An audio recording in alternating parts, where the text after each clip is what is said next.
और तमाम देखने वाले और सुनने वाले दोस्त अहबाबों को मेरी तरफ से अस्सलामु अलैकुम।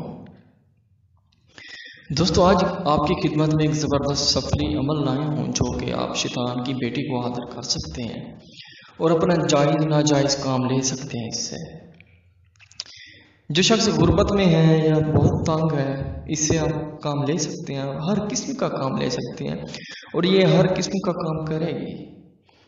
और इसका तरीक़ाकार भी बहुत है। यूँ तो शैतान की बेटी के तरीक़ेकार इसे बुलाने के लिए, इसे हाजिर करने के लिए बहुत सारे अमल दिए गए हैं यूट्यूब पर, लेकिन ये सबसे मुख्तलिफ है। दोस्तों, मैं चाहता हूँ आपको समझाने में बहुत ही थोड़ा टाइम लगा दूँ, आपको समझ पूरी आ जाए।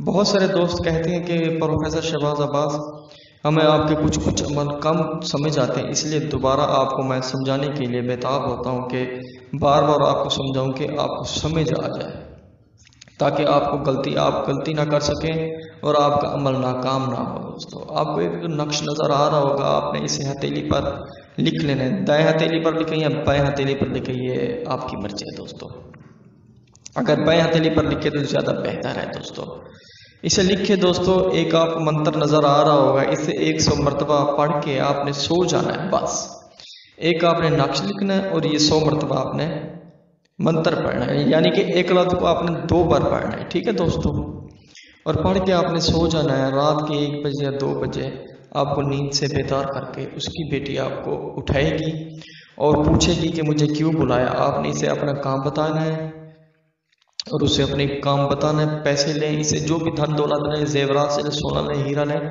जो भी लें वो आपकी मर्जी है। दोस्तों, ये आपका जायज़ नाजायज़ काम करेगी, दोनों काम करेगी। दोस्तों, और ये बहुत ही पावरफुल है। दोस्तों, क्योंकि शैतान की बेटी है, आपको पता होगा शैतान कितना पावरफुल है। तो दोस्तों, इसकी बेटी भी ऐसे ही है, ऐसे समझिए शैतान ही है ये भी, और ये ज़्यादा नाजायज़ काम करती है। जायज़ काम करती है, नाजायज़ बहुत करती है, क्योंकि शैतान की बेटी है। दोस्तों, अच्छा, मैं आपको दोबारा बता दूँ, नक्श एक लिखना है अपने हथेली पर और दूसरा आपने 100 मरतबा आपने ये मंत्र पढ़ना है। एक लफ्ज़ को 2 मरतबा पढ़ना है। बस चुपचाप सो जाना है, किसी को पता ना चले। और ये कमरे में, अकेला कमरा हो, जहाँ मन करे अकेले कमरे में करें आप।